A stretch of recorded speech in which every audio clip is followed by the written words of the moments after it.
संपत नाही ना. हो, आज मी सहज तुमच्या ऑफिसमध्ये होतो.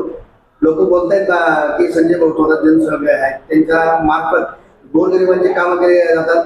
खरोखर रोजच कामं केली जातात. आम्हाला वाटलं होतं तुम्ही काम बंद करणार, पण तसं काही वाटत नाहीये. काय सांगणार? नमस्कार साहेब, आज तुम्ही अचानक या ठिकाणी भेट दिली, कोणती कल्पना न देता आज तुम्ही या ठिकाणी आलात.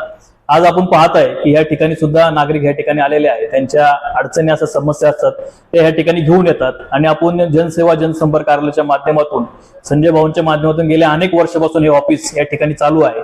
या ऑफिसच्या माध्यमातून खऱ्या अर्थाने आपण केंद्र व राज्य सरकारच्या योजनेचा निःशुल्क मोफत असा लाभ आपण नागरिकांना पोहोचवतो. त्याचप्रमाणे त्यांच्या काही अडीअडचणी समस्या असतील, प्रांत कार्यालय, तहसीलदार, त्याचप्रमाणे नगरपंचायत हे आपण ऐकून घेतो व ते संबंधित विभागाला आपण पत्रव्यवहार करून ते सोडवण्यासाठी आपण त्यांना सांगतो.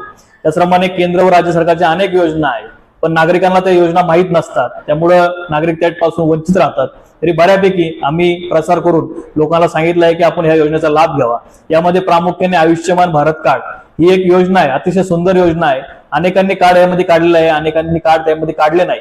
काही जण म्हणतात की मनसेमध्ये याचा उपयोग होत नाही, पण जर तुम्हाला सांगायचं झालं तर कधी वेळ आपल्यावरती आली तर आपल्या येथील एक नागरिक आहे, त्यांच्यावरती खऱ्या अर्थाने त्यांना अटॅक आला होता. त्याला 3 ते 3.5 लाख रुपये खर्च या ठिकाणी सांगितला होता, पण त्या कार्डमुळे खऱ्या अर्थाने पुणे या ठिकाणी त्यांचं मोफत ऑपरेशन त्या ठिकाणी झालं. 1ही रुपया त्यांना लागला नाही. त्यावेळेस खऱ्या अर्थाने त्या कार्डची किंमत त्यावेळेस नागरिकांना कळती. त्यामुळे माझी विनंती आहे, ते मोफत कार्ड आहे, तुम्हाला 1 रुपया पण द्यायचा नाही. ते कार्ड आपण खऱ्या अर्थाने काढून घ्या.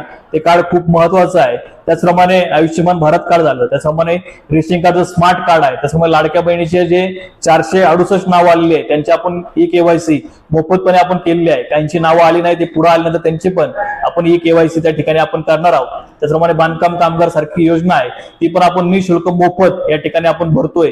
त्याचप्रमाणे विश्वकर्मा योजना आहे, त्याचप्रमाणे लोकांना मतदान कार्ड असेल, लोकांची जी छोटी छोटी कामं असेल ती आपण करून देतोय. ज्येष्ठ नागरिक कार्ड असेल ते आपण कार्ड काढून देतोय. असे अनेक कामं हे ऑफिसच्या माध्यमातून केली जातात. संजय भाऊंचं म्हणणं असतं की या ऑफिसला आलेल्या प्रत्येकाचं काम झालं पाहिजे. आपण या ऑफिसमध्ये विचारत नाही तुझा जात कोणती, पात कोणती, तुझा पक्ष कोणता, तुझी पार्टी कोणती, तू या ऑफिसला आलाय त्याचं काम झालं पाहिजे, हेच फक्त आपण या ठिकाणी कामगारांना सांगितलेलं. 3 कामगार या ठिकाणी कामाला आहे आणि दिवस रात्र या ठिकाणी खऱ्या अर्थाने सकाळी 10 वाजल्यापासून संध्याकाळी 6 वाजेपर्यंत या ठिकाणी ऑफिस चालू असतं. त्याच्यामुळे शनिवार रविवारी सुद्धा ऑफिस चालू असतं, एकही दिवस ऑफिस बंद नसतं.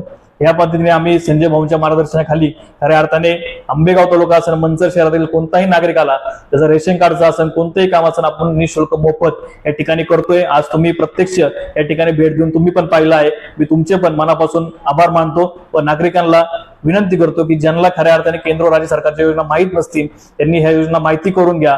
आपण कुठं ना कुठं कोणत्याही योजनेमध्ये आपण बसत असतो, पण आपल्याला ती कल्पना नसती. त्यामुळे आपण या ठिकाणी अवश्य घेऊन भेट द्या. आपलं निःशुल्क मोफत खऱ्या अर्थाने संजय भाऊंच्या माध्यमातून काम आपलं केलं जाईल. धन्यवाद.